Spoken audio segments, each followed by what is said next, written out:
Welcome to the Public Works Nerds Podcast. Welcome to the Public Works Nerds Podcast, the Public Works podcast of the nerds, by the nerds, and for the nerds. I'm your host, Mark Culver. Thanks once again for joining us.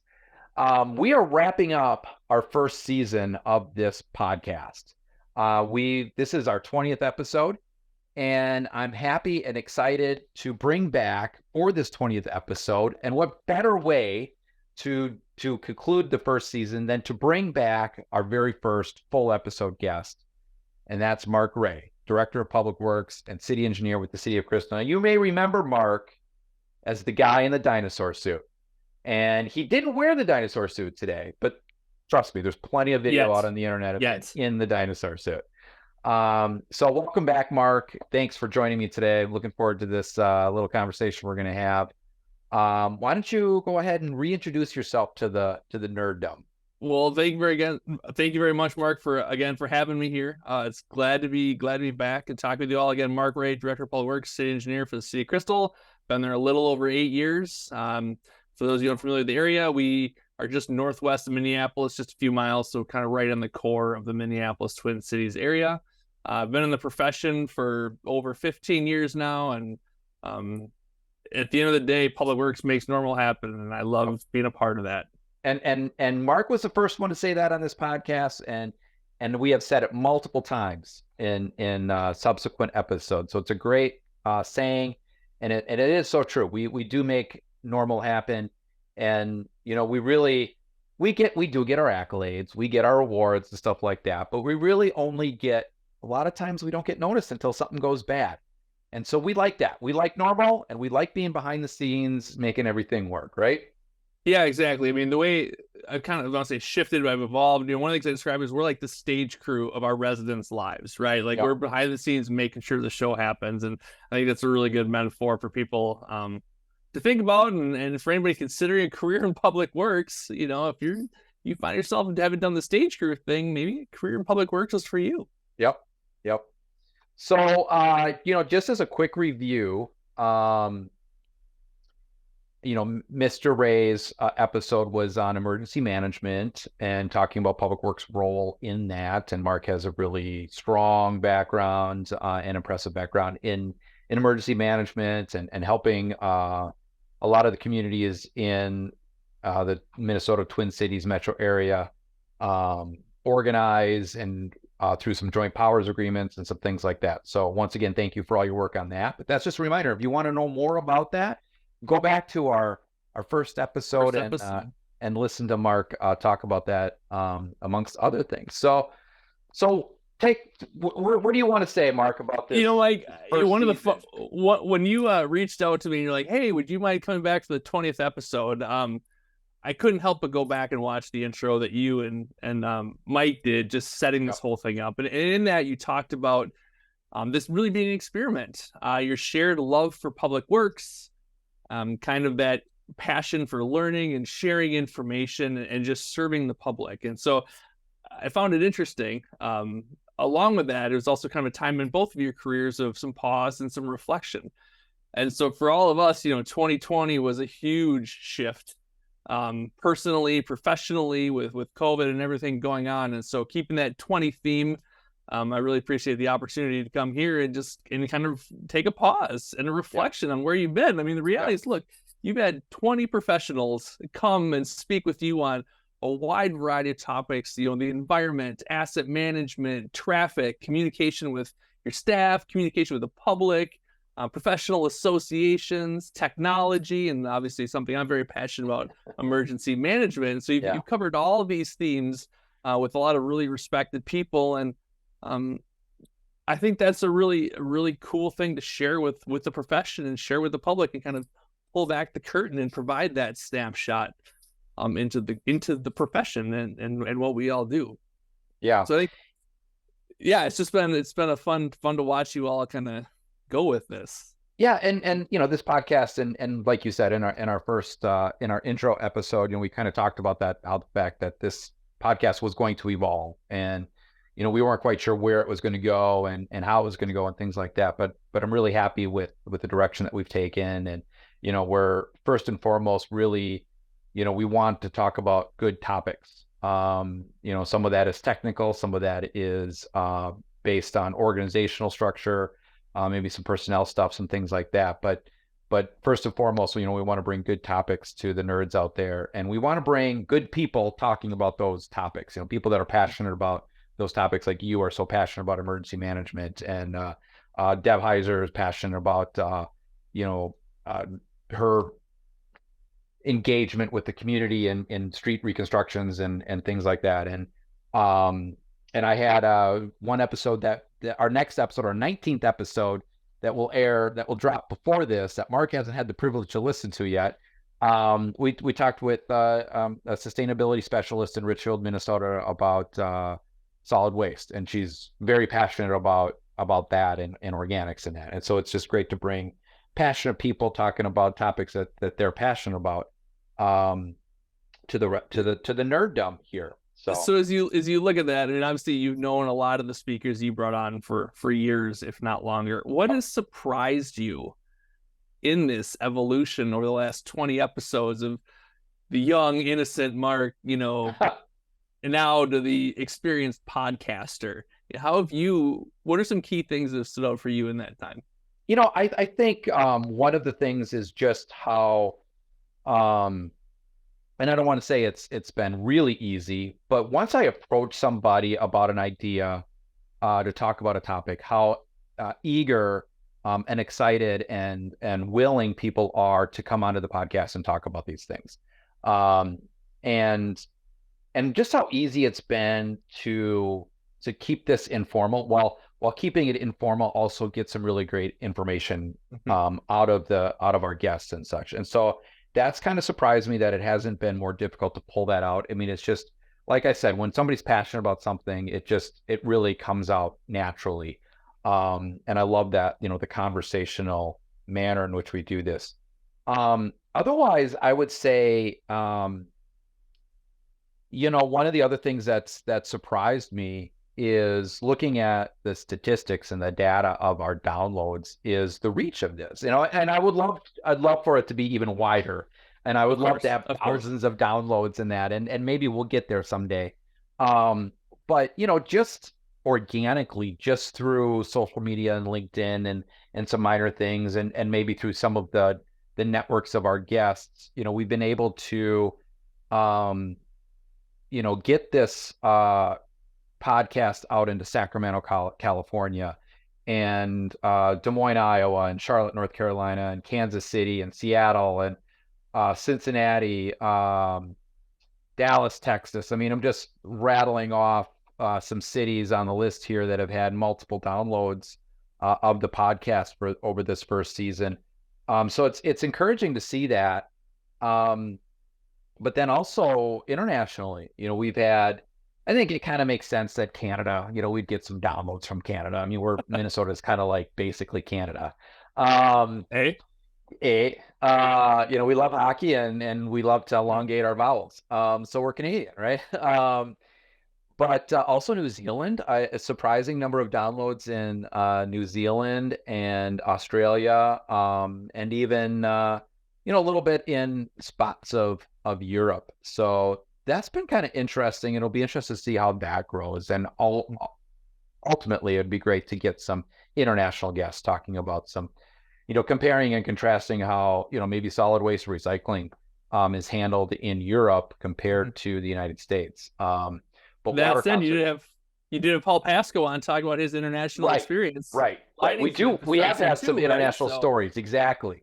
Paul Pasco coming on and talking about some things. That was a really good episode. Paul is a storyteller. He might be the storyteller. He is. He really is. And I was just wanted to, so that was our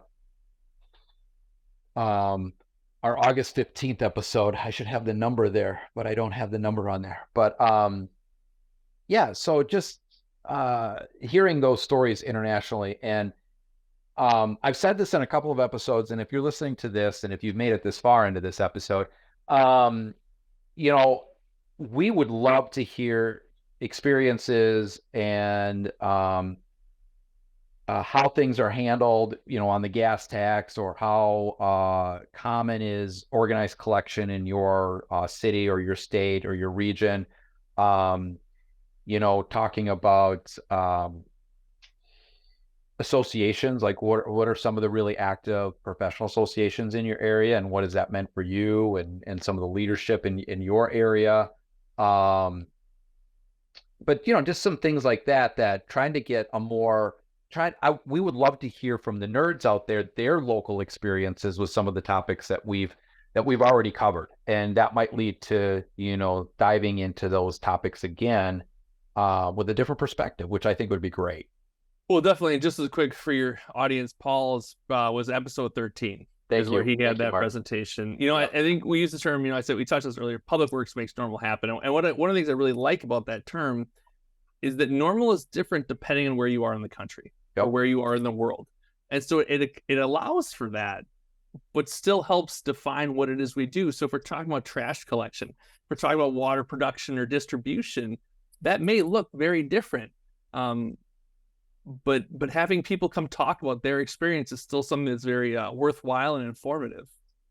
Yeah. And I would hope that some people reach out to me to the podcast about some of those things with some of their experiences, and maybe even say, hey, I would love to be on your podcast and talk about this, and make my job a little easier as far as finding the next episode. I think one thing that we'd be remiss in this is giving a shout out to Bolden Mink for helping sponsor this. I think one of the things that's very clear is good editing matters, and putting this together in a package that's appealing. It makes it easier to view it and easier to engage with. So just a quick shout out to Bolden Mink for putting up with you and encouraging this endeavor. And because the reach is everywhere. And specifically the producer Tony Solis, who's done all that editing, who's done all the recording, and has really helped me. He's produced some shorts for me and some things like that for us to try to promote the podcast some more, and so that's been wonderful. And Tony's been a great resource, and I mean, integral to the production of this podcast. And then we pulled in Brian Racine from Bolden Mink Studio staff as well to help out on a couple of cases. So yes, it's that having that resource has been fantastic and allowed us to produce like a really professional audio and video. Absolutely. And I think it just gets the word out, another great way that Bolden Mink has supported the community, supporting the profession, and really investing in all of us to try to grow and be better. And I think as we transition into some of the conversations you've had with various associations, whether it was Scott Grayson talking about APWA at the national level, your more recent one talking about the Minnesota chapter APWA. We have a lot of people that care about the communities.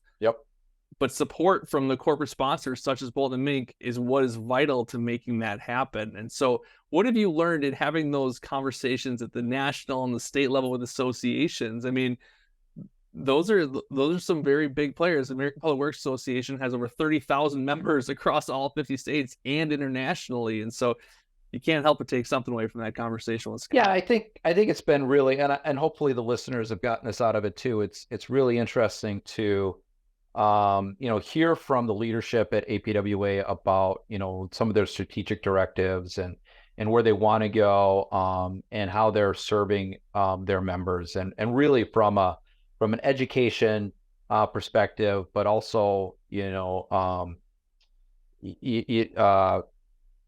advocacy is one of their key objectives at APWA, and advocacy, whether that be at a local level for more funding in that, or at the national level, being that resource that the legislature, the Minnesota, the U.S. House of Representatives and the Senate can go to as a resource to find out about what's the current state of our infrastructure, and how can we help? What kind of funding do we need to address some of the issues that we're having out there? And our public works nerds obviously know what's going on, and organizations like APWA and ASCE and others really help get those messages to the people that are making the decisions and providing that funding. So it was really good to hear how much of a how much more of a priority that's becoming for APWA, and how they're getting better at doing that, and how they're becoming more respected within those national ranks. Well, the reality is we couldn't even do this profession without people too. And so you Yep. look at some of the efforts being done at the chapter level,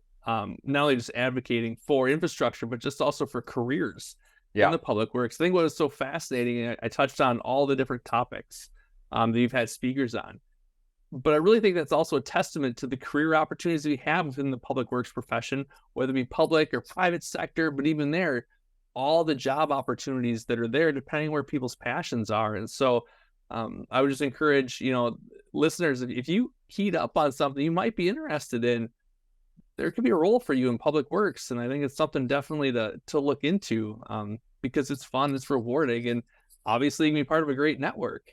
Yeah. And I would say, if you have listened to an episode and you're a fledgling nerd, public works nerd, and you want to know more, you want to figure out how do I get into this particular field or find out more about this topic or what have you, I would say any one of our guests, if you look them up on LinkedIn or, look them up on their agency's website, would be more than happy to, help you. If you reached out to them with a specific question, I guarantee you that they'd be happy to respond to that question and help you out, whether it's just a technical question or whether, like, Mark was saying, you want to try to figure out how to get into the industry or learn more about that specific topic. So yeah, it's I would take on that.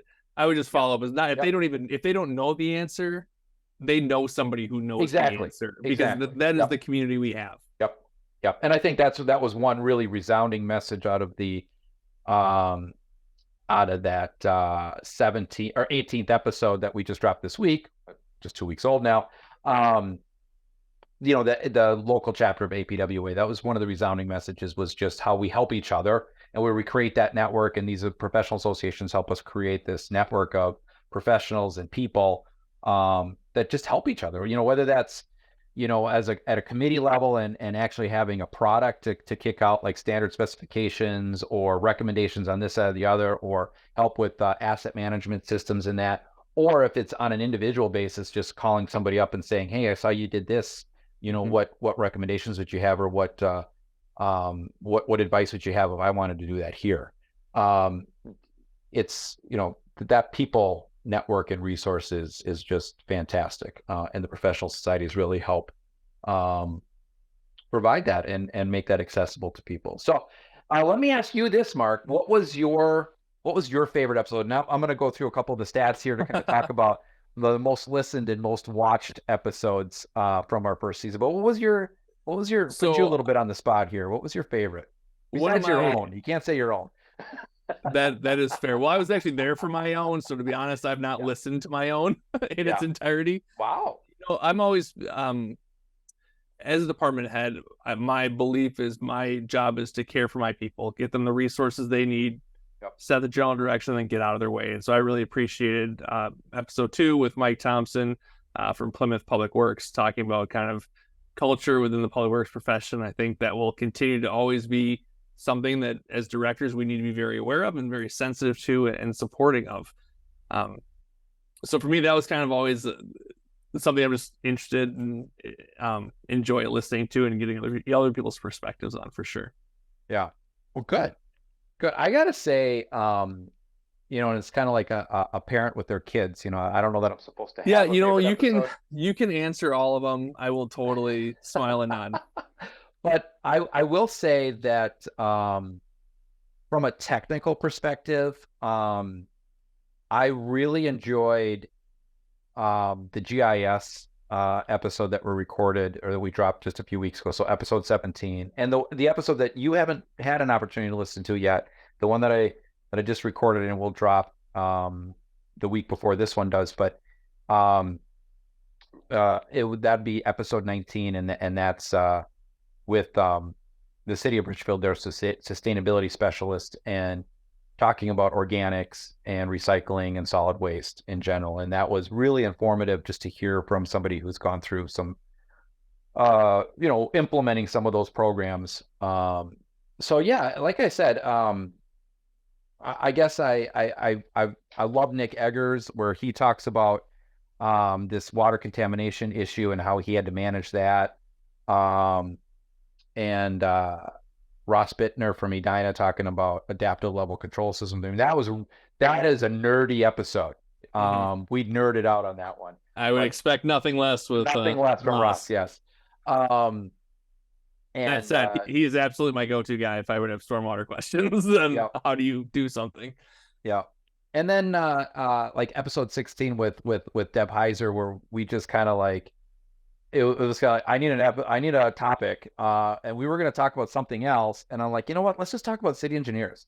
Like, let's talk about this organization because it's such a unique organization for cities, in particular city engineers, and you know and it's got a really unique role in the state of Minnesota. So. And that's an organization that's very near and dear to my heart. I was the president of the organization in 2017 and still very heavily involved. So yeah, really enjoyed that one. But so one of the fascinating ones, of course, they're all great.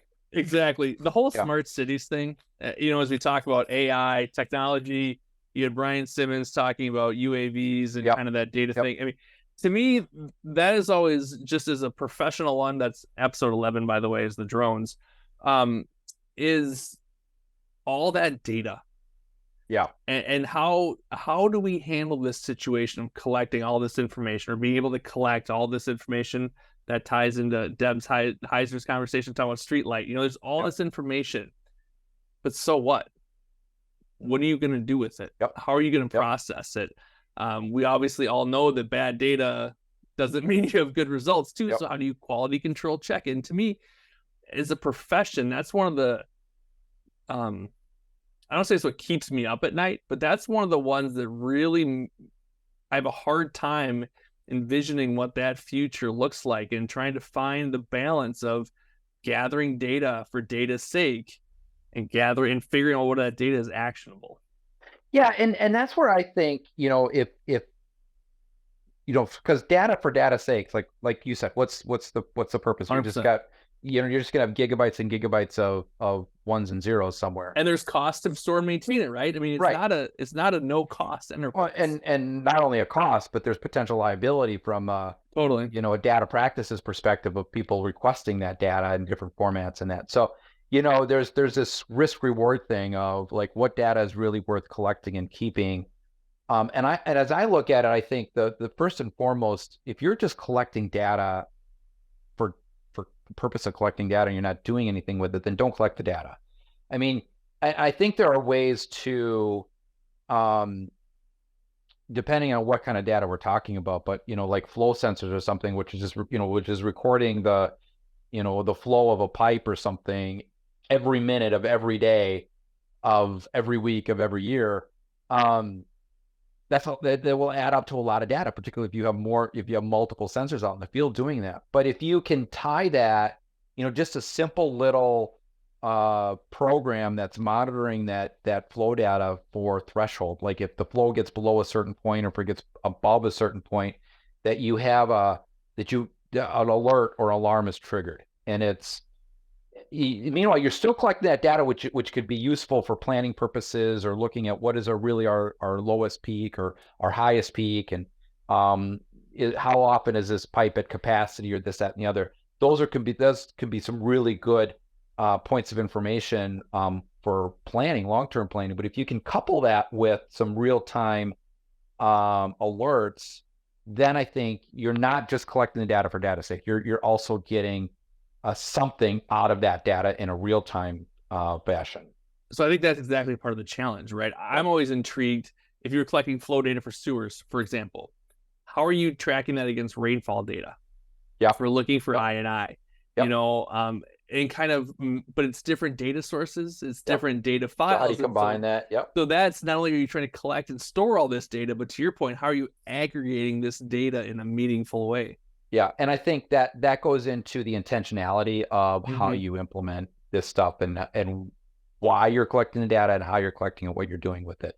And that's where, it's interesting. Most of these episodes, not all of them, but most of the episodes, we ended the episode asking about, technology, with the guests, like what technology have you seen that's really made an impact on this profession? And The reason that I was so excited to do this GIS episode, which was episode 17, is so many of our guests, one common theme was GIS, and just 100%. how much GIS has revolutionized and become just ingrained in almost everything that we do, not only on a public works level, but so many levels of government operations, whether that be planning or community development or economic development, police, looking at crime statistics and this, that, and the other, fire, and I mean, just every level of government, how GIS has made an impact and help manage and analyze that data that we have, and also, geolocate it. So there are tools, within these programs that we can use to help us manage that data and actually do something with it versus just collecting. Hey everyone, I just want to take a quick moment to thank our sponsor, Bolton & Mink, who is producing and editing our podcasts. At Bolton & Mink, we believe all people should live in a safe, sustainable, and beautiful community. We promise every client two things. We'll work hard for you, and we'll do a good job. We take a personal interest in the work being done around us. And at the end of the day, we're real people offering real solutions. Another fascinating thing, a potential future guest for you would be Richard McCoy from the city of Robbinsdale. One of the things I was talking to him about months ago now at this point, and he said what he's done is after they've done like a neighborhood street reconstruction program, he's looked at like private permits over the next 3 years. And what he says he's seen is once the city comes in and reconstructs a street, you see permits for home improvements disproportionately increase on those roads, or on the roads in terms of like they live on the roads, right? So the idea of the city is clearly investing in a community that drives some people to invest in the neighborhood too. But that's just another great example at a city level of some just interesting data relationships and how do we use that to drive decision making and ask the question, so what? So what does this mean? And so what am I going to do with it? Yeah. And what will be really interesting in, say, the next 5 to 10 years is as artificial intelligence and AI becomes more accepted, I guess, and tested more, how is AI going to help us analyze that data and find those correlations, in ways that we weren't thinking of? Mm-hmm. Just try to find maybe ways that some of those data points are correlating with each other, right? And what does it really mean? So, yeah, it's still trying to be cognizant that correlation does not always associate with causation, right? Exactly. Providing that human perspective in the moment, I think that's going to be fascinating to watch, like you said. And what does that mean? And what does that look like? And how does that play out? And then how's that going to look for your smaller communities as compared to your larger communities, your counties as compared to your cities? And that's going to be different. There's going to be common themes, I think, but it's going to look a little different for everyone. And that's what's going to be so fascinating. I seriously cannot wait to see your future guests come and talk about this topic with you all. Yeah. So talking about future guests, a great segue there of where I was planning on going here. I have to give a shout out to Carl Overly from one sec here, from Bay City, Michigan, who emailed me through the website and just said, hey, loving the podcast, and I think this is great. And I asked him, I said, what are some of the what are some topics that you would like to see? And he he threw out some topics. He's in a water treatment plant. He manages a water treatment plant out there, and he said he would love to see some topics such as emerging treatment techniques and membrane filtration and water quality and distribution maintenance. I mean, those are some really nerdy things that I would love to dive into. Well, that, and you talk about PFAS, and either you're treating it at the source, they're saying potentially treating it at the treatment plant might be the two places where that goes, and the unbelievable cost that might go into that. Yeah. So outside of that, just kind of that as maybe some seed, what topics would you like to see, Mr. Ray? What have you seen that you would like us to maybe dive into more, or something that you haven't even approached yet?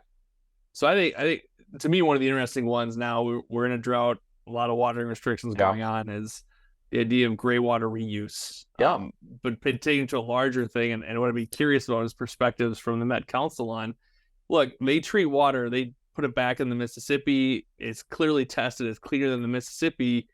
What if we were to reroute that back up to an intake for the city of Minneapolis or the city of St. Paul and trying to close that loop?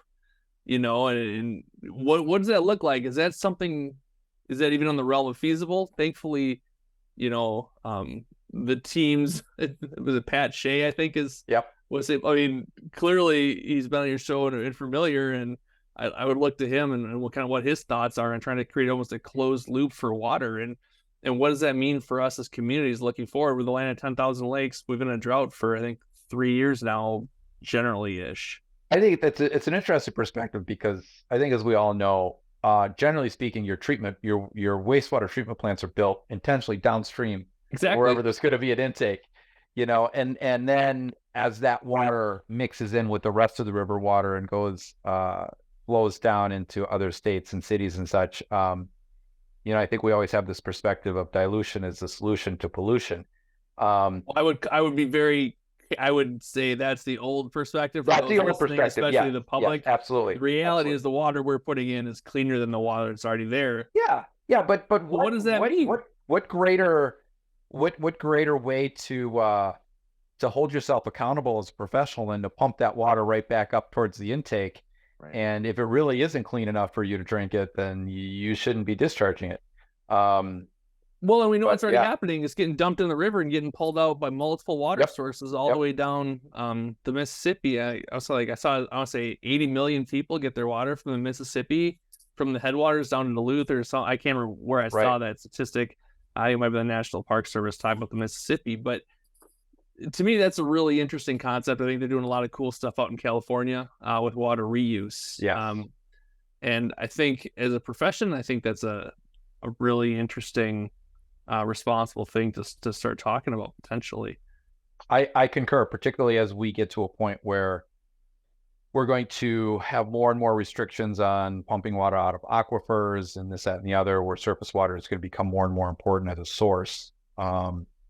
Well, I think there's some interesting philosophical questions, right? So a lot of the communities draw water out of aquifers. It gets treated and then dumped into a river, becomes surface water. So if you're closing that loop, what does that mean? It's interesting. I think the other thing is, it kind of goes back to the AI and asset management. I mean, open houses have evolved since COVID for communities, but can you imagine a situation, I know this is possible today, where you could literally have people put on goggles and see what the after product generally-ish looks like? And what does that mean? A lot of upfront costs. It's time, right? If only people can put on their goggles and you have, let's say, 100 people in a room. But what does that mean? Right. And what does that look like? And how does that shape the profession? And how does that help pull back the curtain on what we do? Yeah, I think from, that virtual reality tool, I think one of the biggest challenges that we have in that, above ground realm of building our lived infrastructure, our streets and our parks and our sidewalks and trails and everything else, the environment that we live in. I think that one of the biggest challenges that we've had is trying to get people to really picture it. Really understand what we're talking about when we say we're going to build this, this, and this, and we're going to put streetlights here and trees, and what is that really going to look like? And we've done a lot with the visualization, little videos of, a little, fake drone, pseudo drone, virtual drone flying through the corridor once it's complete, and seeing before and afters and things like that. But I think that's the next step is, taking somebody out in the field and actually putting those goggles on, and they're standing there and they can see what it really looks like. Then they put the goggles on and then it shows them what it's going to look like right there, vertical, horizontal, everything, with all the furniture in there and everything. And that really, I think, will help people understand what is being proposed and hopefully increase, people's support of those projects to see the end result. But yeah, it's tough when you're looking at a piece of paper. What does that really? you know. I think when you talk about speakers, one of the ones, speaking of associations, one of the speakers I always could not wait to hear at City Engineers was the state demographer. Yeah. Talking about population trends, impending retirements, what is the workforce going to look like? To me, that was always a really fascinating conversation, because that's who we serve. And if that community is changing, what does that mean for us? You know, we design, build, and maintain for generations. So how does this play into that factor? And as we talk about changes in population and demographics of Minnesota, so what, right? It goes back to the data question. So what? So what do we do with this information, and how are we preparing for it? And so I think that it's always a great speaker to have. I will absolutely make note of that. That's a really good one, because you're right. That was one of the more interesting agencies that we would bring in to talk about things, was the demographer, and just like we would get blown away by some of that data, you know, of like, hey, in 20 years, you know, the average age of a Minnesotan is going to be 60 years old or whatever. I'm making that up. Exactly, 100%. But you know, some number, and you're like, wow, that you kind of puts things in perspective of you know, like you said, what is the community we're going to serve? What is that really going to be in 20 years? And how does that stress different parts of the infrastructure when it comes to infrastructure or you know, police and fire and things like that, you know. Right. Well, and even just the workforce. Yeah. Right. What's that going to be like? Hey, you know, it's a hard time to hire people right now. And so is this a temporary blip? Is this a long-term thing? What is that going to look like? And I mean, I recall the state demographer saying, hey, hiring is going to get tough. And we're kind the way that sort of grows. Yeah. Oh, exactly. And this was years ago, and now we're here. And so it's just like, all right, so here we are. And so I know the conversations we have at the City of Crystal are, we cannot assume we have bodies to do the job, to replace. So what equipment do we need to be as efficient as possible with the people we have? Because we can't assume adding people. First of all, there's a cost, obviously. There's impact on the budget, but just practically, if we can't have people that get the job done, what do we do? How do we plan for that? How do we lean into that issue and prepare ourselves for it? Yeah. No, I think that's a great way to formulate that question. And it would be interesting to bring somebody in. Maybe it is the Minnesota State demographer. Maybe it's somebody with a more national perspective on things. I think it's both. Yeah, maybe. We have but I really mini panel. Enjoy those topics. Yeah. So, well, you know, we're talking about future episodes and some things that I'm really looking forward to bringing in is I want to talk to the APWA's top 10 leaders from 2023. And so, you know, that's one thing that I'm going to endeavor to do in season 2 is talk to those top 10 people and talk to them about a topic that they're passionate about, you know, find that passion topic for them and partly, you know, figure out, you know, how did you become a top 10 leader and, you know, what does public service mean to you, whether you're actually a public employee or you're in the private sector, you know, working for the public, you're still providing public service. But, you know, find that passion topic for them and talk to them. But also, you know, expand more on GIS and asset management and state demographer, and then get into some nerdy things like water treatment and wastewater treatment and some things like that too, and solid waste. I want to try to hit all those sectors that we deal with as public works professionals. You know, that not everybody, you know, one of the biggest things for me when I became a public works director was dealing with recycling and dealing with facilities and a little bit on the fleet side. Like those were 3 things that, hey, when I went to school, you know, to become a civil engineer, I never thought I was going to be dealing with facilities, you know, and paint colors and carpet, replacing carpet in City Hall and stuff like that. But those are things that we do deal with as public works professionals. So I think we'd also be remiss not to talk about mental health and wellness in the profession, especially this being the 20th and that 20th theme that goes with it. I was reading something earlier today, and it was a really fascinating conversation. They say, people talk about finding your purpose, and the way that's usually presented is, what do I want to become? Right? It's this like looking forward thing. And what this author was framing is, instead of thinking about it that way, look at who you are. and really, what are your strengths and what are your passions, and find that drive that maybe you haven't fully self-realized, and what can you do with that? And that's consistent with some other stuff out there that says, hey, instead of focusing on your weaknesses, focuses on your strengths and really lean into those.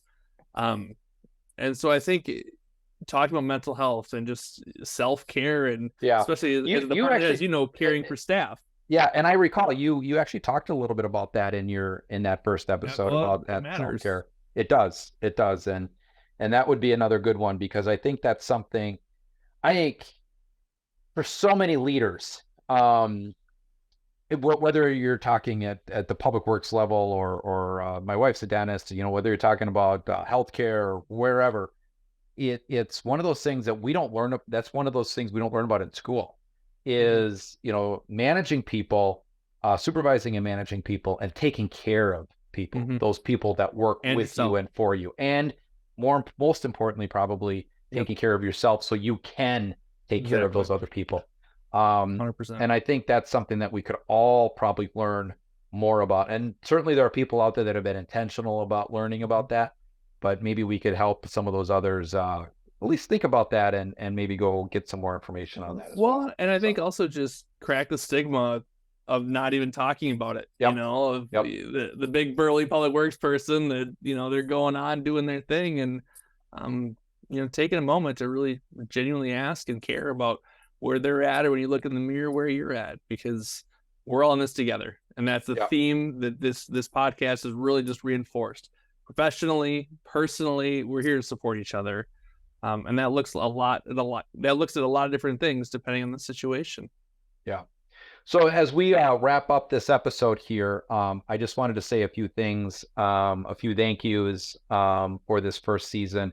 First of all, I'm going to start with Mike Spack, who started this podcast experiment with me as my co-host, and just decided about after the 8th episode that it just wasn't his. He wasn't as much of a public works nerd as he thought he was, and I understand that, I get that, but I just want to thank him for working with me to get this podcast experiment kicked off, and because I don't know that I would have been able to do it when I did it without him and his help and some leadership and guidance on that too. So Mike, if you're listening, thank you. And I want to thank some regulars that have been, on camera and also behind the scenes helping me support this. And that includes Mark Ray, who his passion over the last 24 hours on this has been just really invigorating, actually, and energizing for me. So thanks, Mark, on that. But Deb Heiser, who helped me when Mike stepped away, helped me co-host a couple of episodes, and also teamed with me on that City Engineers episode. So I wanted to thank her for that and for some really great materials and support. Michael Thompson, who's been advocating to be a co-host, but he's never around. So your fault, Michael. And then, just some super fans, I guess, that I have out there, this Carl Overly that I mentioned before, who reached out and said hi. Really appreciate that. Mark Hansen from Coon Rapids, who saw him out in San Diego, and he came up running up to me and just said how much he's enjoying this podcast. And and then Jen Desrud, who is the current president of City Engineers Association, who was like, yeah, I listened to your podcast, so I'm doing chores around the house and stuff like that. And just those little mentions and call outs also help keep me energized and help keep this going. So thank you. And one more is Will Manchester Mankato, and he mentioned his forester Hannibal Hayes, who's a big fan of this. So I just want to do a shout out to those that I know are listening. Quick call, Will Manchester from Minnetonka, correct? So not Mankato. What did I say? I said Mankato. Yes, sorry, Will Manchester from Minnetonka, Minnesota, and his forester Hannibal Hayes. Yes, thanks, Mark.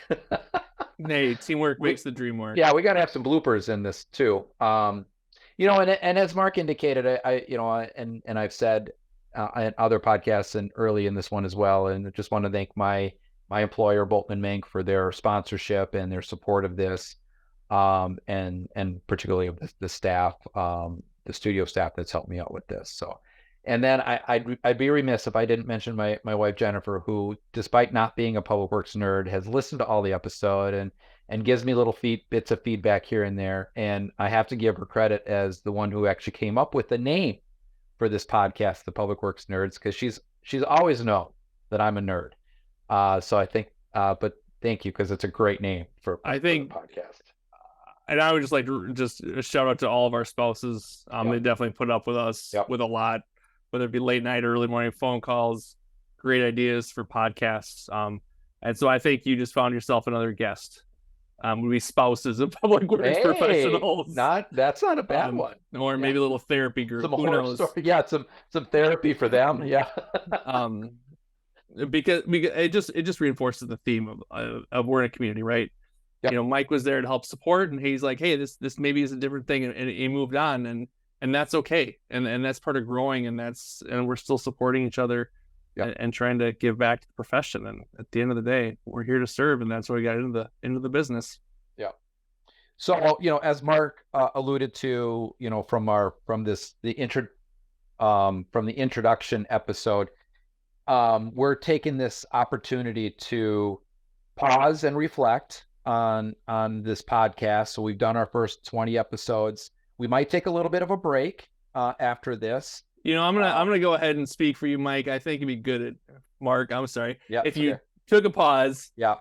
You listeners out there, keep the ideas coming. Let's keep Mark getting re-energized.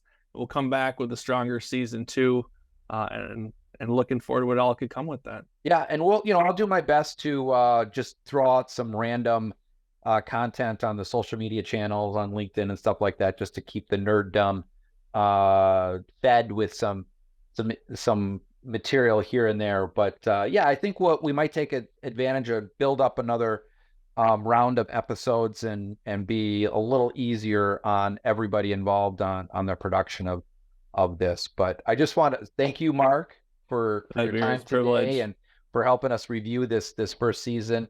Thank you to all the nerds out there who've been listening and have hopefully enjoyed this podcast. And all the wannabe nerds who are encouraged by this podcast. Yep. The fledgling nerds and the wannabe nerds. You know, send us that feedback, through the website. We've got a comment area. You can put in comments on the LinkedIn pages, on YouTube, on the YouTube channel. But give us that feedback. Give us, episodes or topics you'd love to see explored. Maybe tell us what your favorite episodes were.